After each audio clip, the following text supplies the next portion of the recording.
Welcome back to another episode of Vet Clinic Convos. Today we have our wonderful guest, Sophia Nicola. Did I say that? I said that correctly?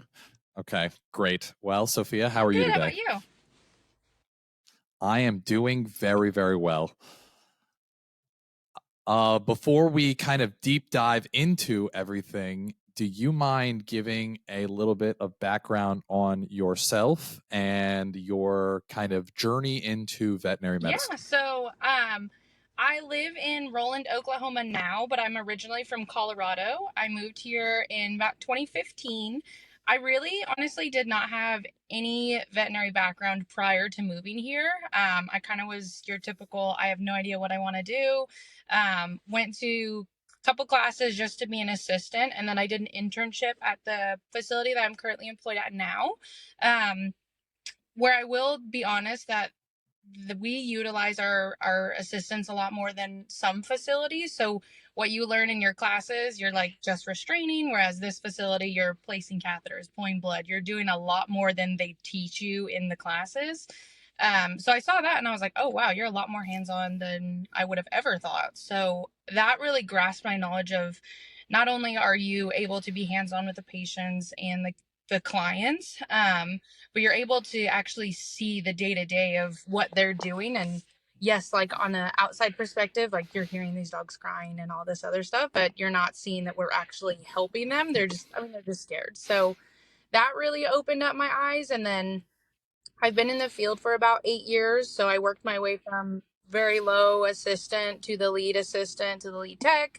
And then now I'm the manager. So I've kind of stayed at the same facility.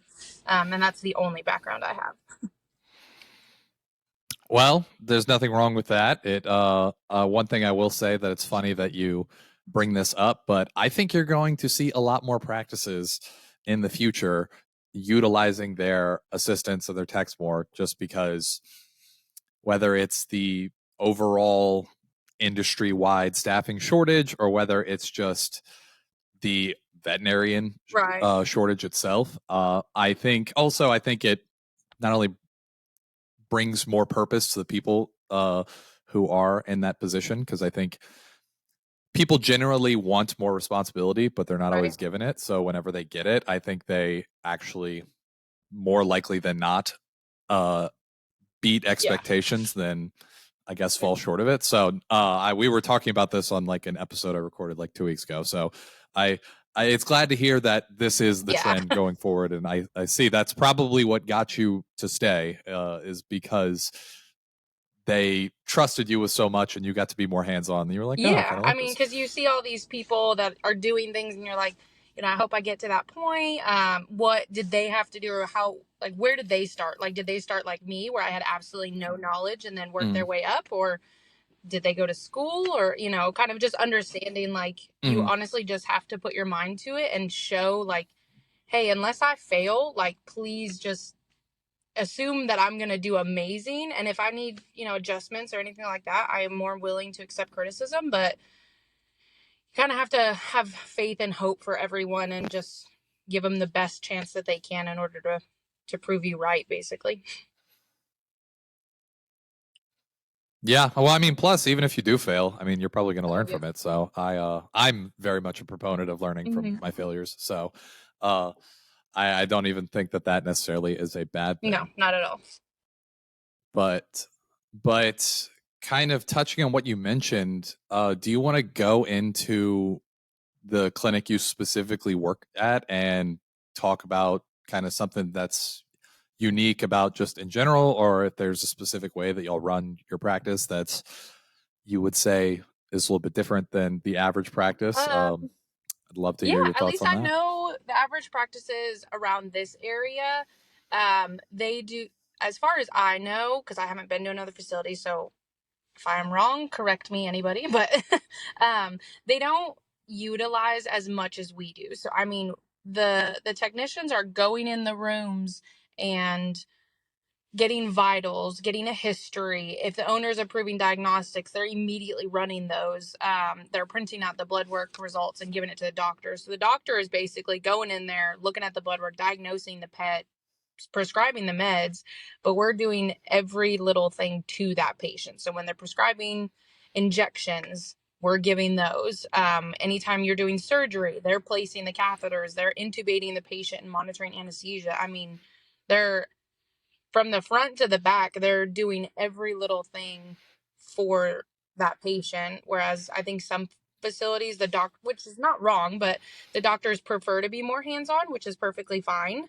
But sometimes it can get you tied up with, let's say you are a facility that accepts a bunch of walk-ins and appointments, and if your doctors are more hands-on, then that's time away from seeing these other patients. So I really like the fact that everyone gets the chance to really connect with the clients and the patients and do it in that aspect. I think that's the one thing I absolutely love about this place.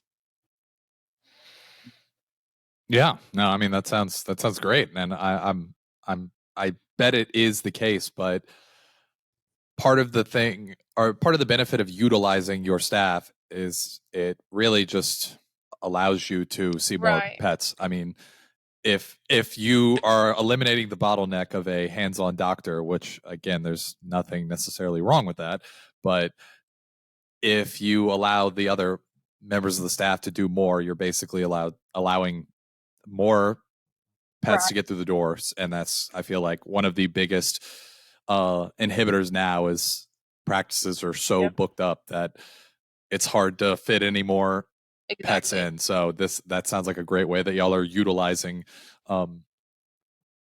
Yep. utilizing everybody. So I know we kind of already started going down this path, but I know one of the things that you specifically asked that you wanted to mention is just kind of breaking down the day-to-day of these I guess the non-doctor staffs of practices, like the techs and the assistants. Is there anything that you kind of want to break down, whether it's from your experience with managers or just I think just in general. So I always laugh because when I compare it to like when you're at a restaurant and you ask the waitress for like a refill or like a cup of ranch or something that like is so little to you but adds on so much to their plate, and then they forget. And not that it makes your day horrible, but you're like, dang it, I really wish I'd have gotten that. So it's kind of the same way of like, you've got one person that may be running an emergency that walked in and a wellness appointment and all these other things. And then you've got the owner asking for one more thing, which is fine, but that wasn't acknowledged at the very beginning of the appointment. So it's one more thing that slows you down. And it's just multiple things that they have to, like, their brain is just moving so quickly between several different patients and making sure all the hospitalized patients are taken care of. And you've got a critical that comes in and you've got to drop what you're doing to address that, but you can't forget about your patients earlier. So it truly is mm-hmm, just kind of, we have chairs, but we very rarely use them.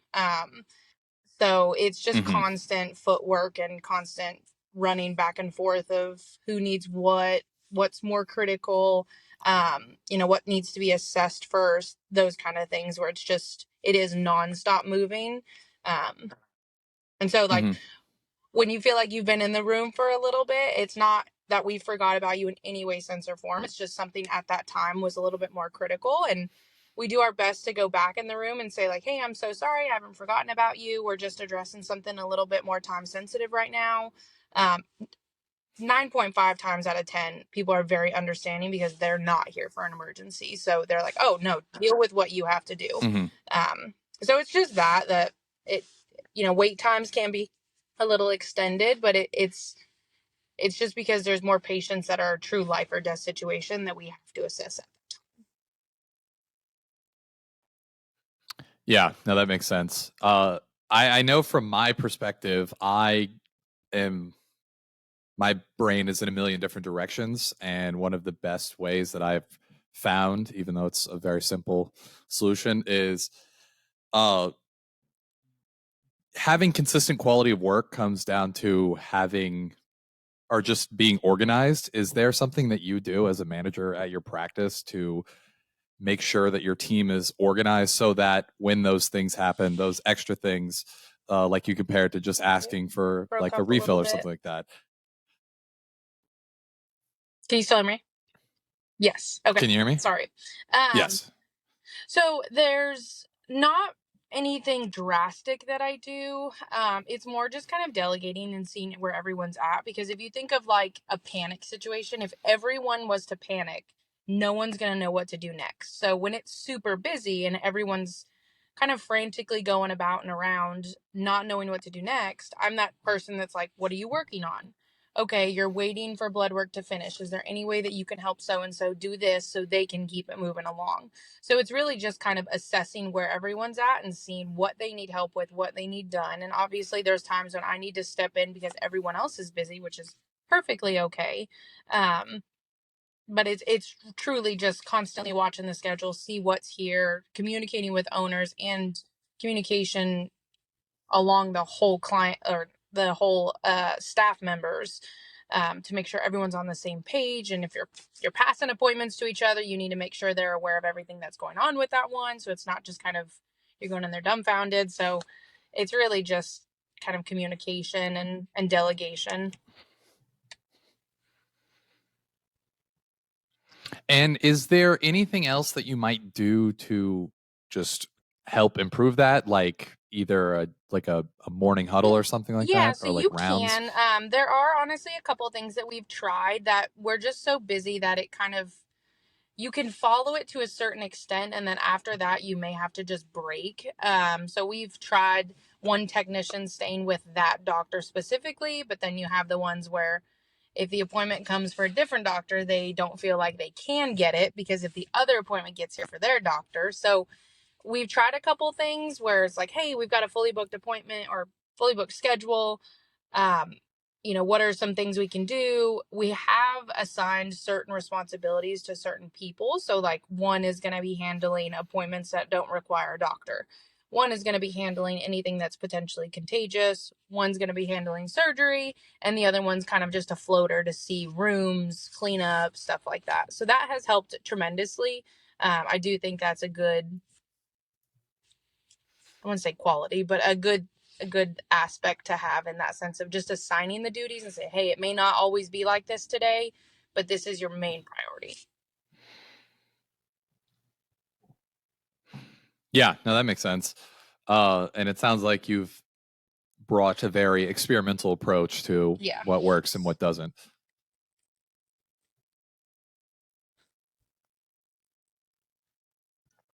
So, pivoting things a little bit, I'm curious if you can break down one or two of the major problems that you kind of experience at your practice and what is the just best way that you have gone about tackling those problems. And I know you've touched on some of those already, Yeah. but I don't know if you just happen to have a different answer or different Yeah. topic you want to So, tackle. I think the biggest thing is because we have a fully booked schedule and we see walk-ins. It can get crazy sometimes to where you're seeing like 7 or 8 walk-ins on top of your fully booked schedule. So communication tends to lack when that happens, and you can tell that people get very frustrated because they're not communicating with each other and they're not saying, I'm going to do this, and then they're wondering where that person is.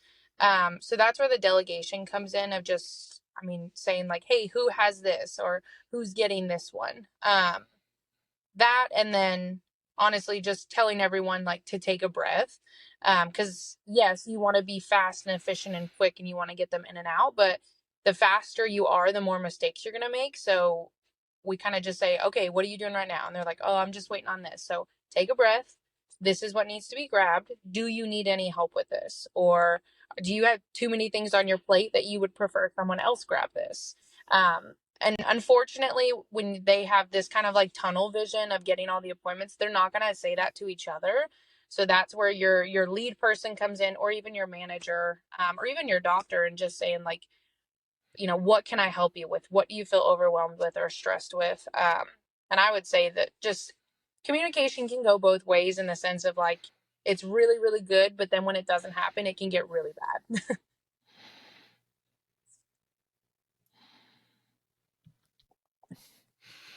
Yeah, no, that definitely makes sense, and It seems that communication is, while I obviously agree that it's extremely important, it sounds like it's the like number one driver at Yeah, the practice that you're at.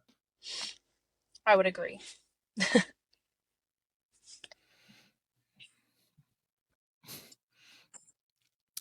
So, switching to a little bit more on your background again. So, if you had to start everything over with what you know now, is there anything that you would do differently? Honestly, no. I mean, I was the type of person that was asking every question because one, I wanted to know more about why we're doing what we're doing, because you have to understand that like we do this every day. So a question that we think is just so silly, like, oh, what do I do to help keep ticks off my dog? That's silly to us, but from someone who has no idea what to do for their pet that is quote unquote their child, um, then it's not a silly question to them. It's something that is very drastic and very big to them. So I asked every single question I needed or wanted to learn. You honestly have to understand that when people are or clients are being snarky or may not have like a very like happy-go-lucky attitude, 9 times out of 10 they're just nervous and scared. So you have to approach it of like, do you have any questions? Like, what can I help you with? What's going on? They don't mean it in any way, sense, or form of they think they know better than you. They don't know, and they want you to give them all the answers. So you have to know the majority of the answers, and the doctor will finish the rest. But you have to help educate them to know why we're doing what we're doing to their pet, and why we're recommending these things to them. So I always say ask as many questions as you need, and you ask them as many times as you need to in order to fully understand it. Yeah, no, I completely agree with that. Mainly, it goes back to um, my struggle to focus. So sometimes I need to just hear things multiple times. So I'm not afraid to ask questions more than once. But I think it's interesting that you touched on something that I only have recently realized how big of a deal it is, and that's pet Yep. owner anxiety. I before thought that people would be more anxious for like their own I guess medical appointments, but I'm now realizing when thinking about it in a different light, but it's not like if your friend or sibling has a medical issue, you can't like ask them what's wrong and then base it on your Yeah. own personal, like unless you have a veterinary medical background, you have almost Right. absolutely no idea what's going on. So being that extra level of being in the dark, I guess I've never thought about it. I mean, I've Yeah. had a pet my entire life, but uh yeah, like that's a big deal that I feel like isn't talked about enough, is that hey, especially for a lot of people in the veterinary industry, they're so used to their bubble of the industry that they forget sometimes that hey, most people have no idea what's going on. So there's a reason they're either hesitant or Yeah. what have you. I mean, even So I love to hear that you're yeah, even approaching it from speaking that from my own perspective. personal, so I when I moved here, I adopted a pet from the shelter. And this was before I worked anywhere. And they were like, here's all of his vaccines. He needs to do this. He needs to do that. And I was like, holy crap. I thought it was just going to be as easy as adopting this pet and I wouldn't have to do a single thing for the next 10 years. No, that's not the case. So when people are not educated, and I personally don't think that anyone should be angry at them, because can you like, this is what I always ask like my employees, like, can you remember a time when you weren't in the veterinary field and you didn't know these things and you learned it on the job? They don't have learning on the job experience. They have us to educate them. So we need to do our best to understand that they're not speaking from a like, oh, these animals don't need these type of things, but more of they had no idea about it prior to us telling them. Yeah, no, that's a great point, and it reminds me of something that I try and live by, which is the kind of get out of the ivory tower and get on the front lines, because that's the best way you're ever going to learn anything. Like, not everybody knows the whole industry and has industry experience. So the best way that you can really understand somebody is to be in as close of a perspective as they are in.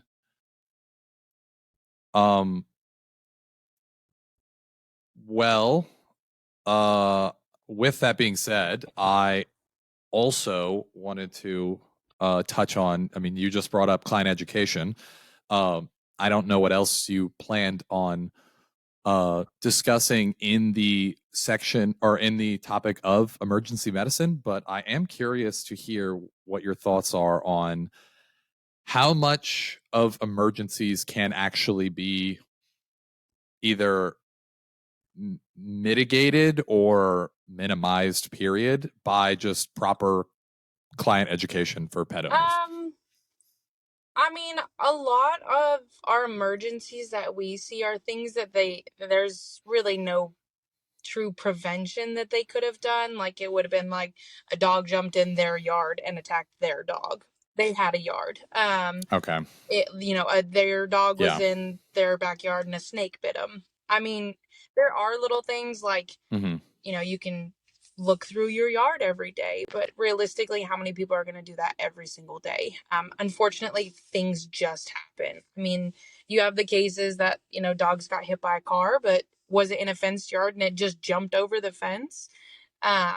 So the ones that are like kind of preventable are like being on like heartworm prevention and flea and tick prevention year round, because when they have heartworms, they can throw an embolism, which could be fatal. So that is something that being on prevention could prevent. But a lot of the true emergencies are just Yeah, I mean, I get that. I didn't know how much was like related to. I mean, I know some people think they I can see feed what their you're saying. dogs anything, and Okay. that's part of what I meant.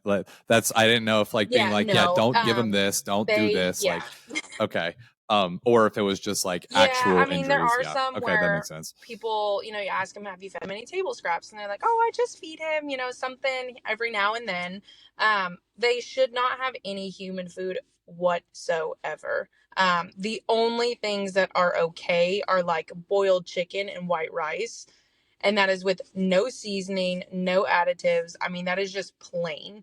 That is really the only thing they can have that's not going to, and even then, if they're allergic to chicken, yes, that's going to create a whole nother issue. But their body can't process it like we can. So then they get pancreatitis, where their pancreas flares up, and they get all these other issues that could have been prevented by you not doing that. Yeah, no, that makes sense. I know you have to run soon, so I guess I'd like to give the floor to you before we close this out. Is there anything you want to touch on? Anything you want to say? Just Not entirely. I mean, I know, and this is, I guess, to veterinary in general and people, but it definitely gets hard. I mean, burnout is a thing. You just have to realize, like, no one else is going to do what you're doing. No one else is going to have the same passion as you. So even if you think you're doing something so small, I mean, you're changing someone's life, because like I said, people who do not have kids think of their dogs and cats as kids. So that is something so drastic and so big to them. But even if they're not saying thank you, I mean, it's just something so small that people don't realize. And I think it just needs to go around that we're all trying to do the same job. We're all trying to help people and help their animals, and can't be mean, you can't be rude about it, because at the end of the day, everyone needs help and everyone's trying to do the same job. I completely agree. It's a very good point that just because somebody doesn't say thank you doesn't mean they're not appreciative of the work. But Sophia, I appreciate you coming on. I appreciate your insight. Is there anywhere that you'd like people to be able to connect with you if they choose? I don't know what I was like, what do most people say? It's okay. Yeah, you LinkedIn, can they find can me on say, I LinkedIn mean, under Sophia but Nicola. You can message me if you have any questions. You can also probably find me on Facebook, Sophia Nicola, as well. That's about it, though. all righty. Well, I appreciate the time, and thanks everybody for listening to another episode Thank of you. Vet Clinic Convos.